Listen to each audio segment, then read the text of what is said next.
ay maging katawan at dugo ng aming Panginoong Jesucristo. Bago niya pinag-iisang pusang loob na maging handog, hinawakan niya ang tinapay, pinasalamatan kanya, pinaghati-hati niya yun, iniabot sa kanyang mga alagad at sinabi, "Tanggapin ninyong lahat ito at kanin. Ito ang aking katawan na ihahandog para sa inyo."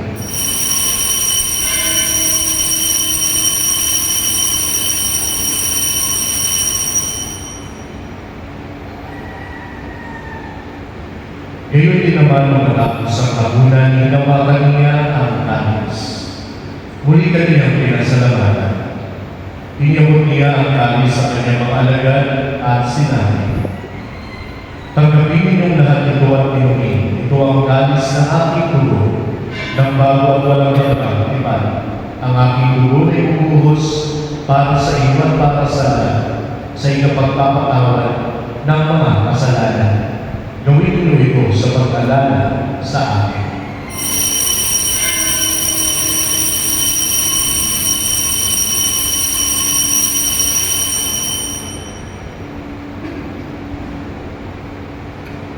Ipagbunyi natin ang misteryo ng pananampalataya.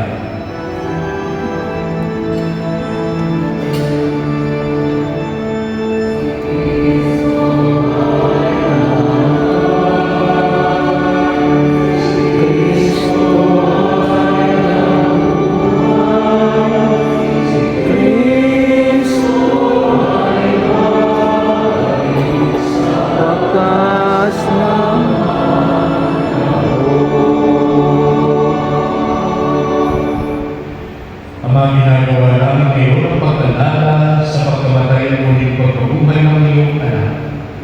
Kaya iniaalay namin sa iyo ang tinapay na nagbibigay buhay at ang kanis na nagkakagod ng kaligtasan.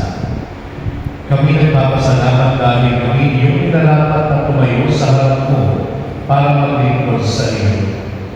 Isinasama namin kami magsasalo-salo sa katawan ng dugo ni Kristo ay mamuklod sa pagkakaisa sa pamamagitan ng Espiritu Santo. Amanin namin mo ang iyong simbahan naganap sa buong daigdig. Puspusin mo kami sa pag-ibig kay San Leon na aming Papa at Rinaldo na aming Obispo at ang Tanang Kaparian. Alalahanin mo rin ang mga kapatid naming lahing-lahi na may pag-asa na sila'y muling mabubuhay. Ngayon din ang lahat ng mga pumanaw. Kaawaan mo sila at patuloyin sa iyong kaliwanagan. Kaawaan mo at pagkikapatid kaming lahat na makasalo sa iyong buhay na walang wakas. Kaysa mahalaga ni Maria na Ina ng Diyos, kaysa mga apostol at ng lahat ng mga banal na namuhay dito sa daigdig ng kalulugod sa iyo, may pagdiwang namin ang pagpupuri sa ikararangan mo sa pamamagitan ng iyong anak na aming Panginoon Jesucristo. Sa pamamagitan ni Kristo, kasama niya at sa Kanya, ang lahat ng paran at papuri ay sa iyo, Diyos Ama,